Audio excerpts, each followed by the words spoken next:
Recently, a group of educators got together to discuss a serious issue in the state and in the upcoming election, the future of public education.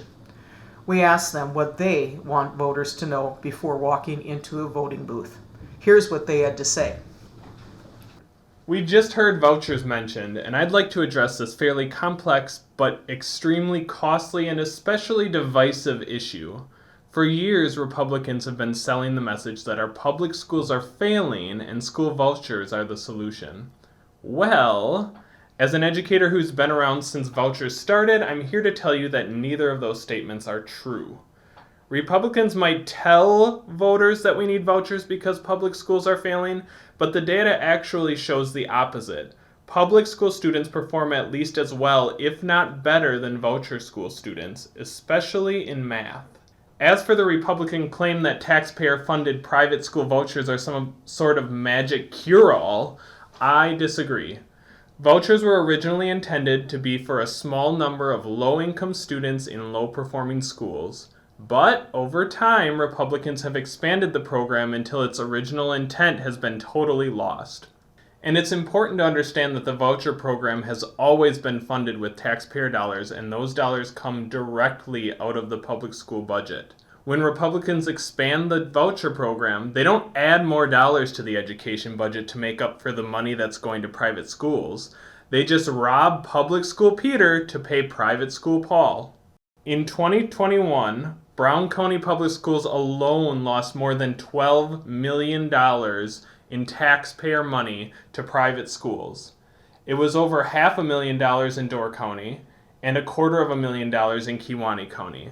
That's a whole lot of taxpayer money going to private schools that have no accountability to taxpayers and don't even have to provide the same range of services and supports as public schools. Well, wait a second, I have to stop you here. So are you telling me that taxpayers are paying for kids to go to private schools? How did that happen? I'd like to answer that.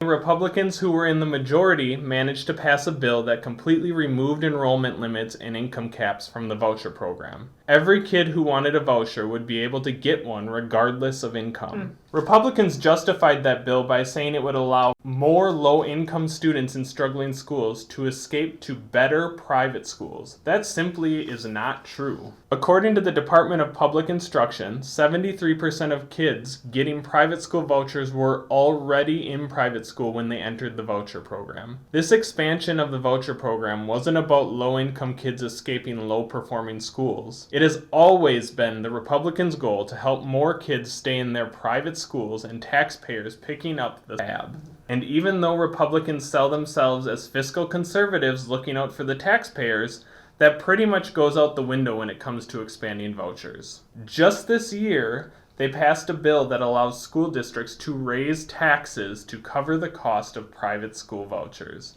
So instead of respecting the original limited intent of the voucher program, they decided to push ahead with expanding the program and then just left school districts to raise taxes to pay for it. Why are Republicans expecting taxpayers to fund two separate educational systems, one public and one private? And here's a really important point for voters to understand. As long as Democrats are in the minority in our state legislature, the only thing that is holding the voucher program in check is the veto power of the Democratic governor. Democrats are protecting taxpayers from a huge expansion of the voucher program that would devastate our public school budgets even more. They are protecting working families who are already paying taxes to fund public schools from also having to pay for private schools. And having said all this, I really want to be clear about something. Teachers support every family's choice to educate their children as they see fit. We just don't think tax dollars should be taken from public schools to fund private schools that aren't even required to meet the needs of all of their students and have no accountability to taxpayers for their actions or their performance like public schools.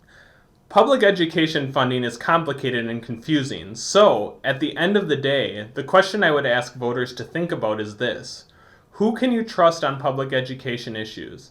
The party that is taking money from our public schools, adding to our tax burden, and misrepresenting the value of the voucher plan, or the party that, even when it's not in the majority, does everything in its power to prioritize all student learning, support educators, and make sure your tax dollars are used wisely. Democrats champion students, teachers, and public schools. Republicans do not. So then I just have one final question. Who are you voting for in November and why? I'm voting for Democrats. They vote for us.